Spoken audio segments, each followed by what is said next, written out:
หวนรันจวนใจแตกการใบทานแรงลมให้ดอกสีแดงน่าชวนชม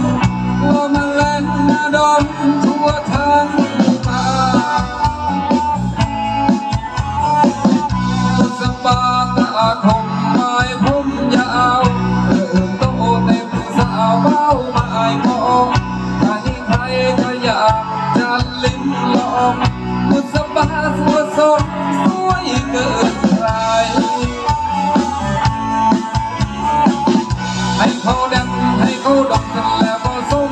หรือไทยเขาได้ฟักเธอแล้วเขาก็ทิ้งเธอไปเพื่อเอาไว้แค่เพียงน้ำตาที่รินไหลเขาไม่รักเธอแล้วรอตัวไม่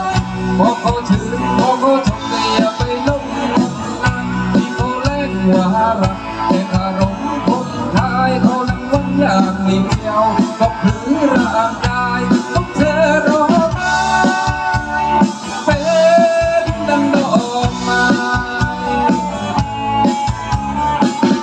ต้องเป็นหอมหวนรันจวนใจแตกการใบทานแรงลมให้ดอกสีแดงน่าชวนชมว่ามาแรงมาดมทั่วทางป่า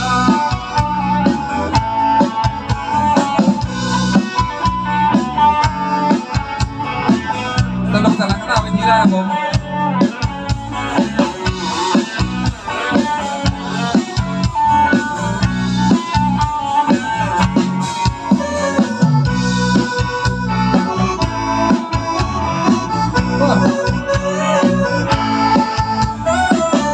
ให้เขาดังให้เขาดังเสร็จแล้วก็สมหรือไทยเขาได้ฟังเธอแล้วเขาก็ทิ้งเธอไปเหลือเอาไว้แค่เพียงน้ำตาที่รินไหลเขาไม่รักเธอแล้วรอตัวมาไปพอก็ชื่นพอก็ชมเลยอย่าไปลงงมงายที่เขาเล่นว่ารักแต่อารมณ์ผมทายเขานักร้องอย่างเดียวก็คือร่างกายของเธอรอมาเป็นดังดอกไม้ต้องเป็นหอมหวนรันจวนใจแตกการใบทางแรงลม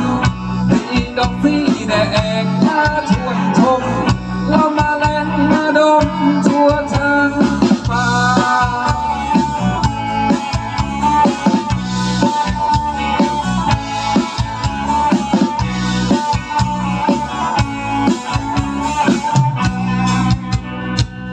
เรามาระดมต่อเลยครับผมเชิญเราไปที่ได้เลยนะครับ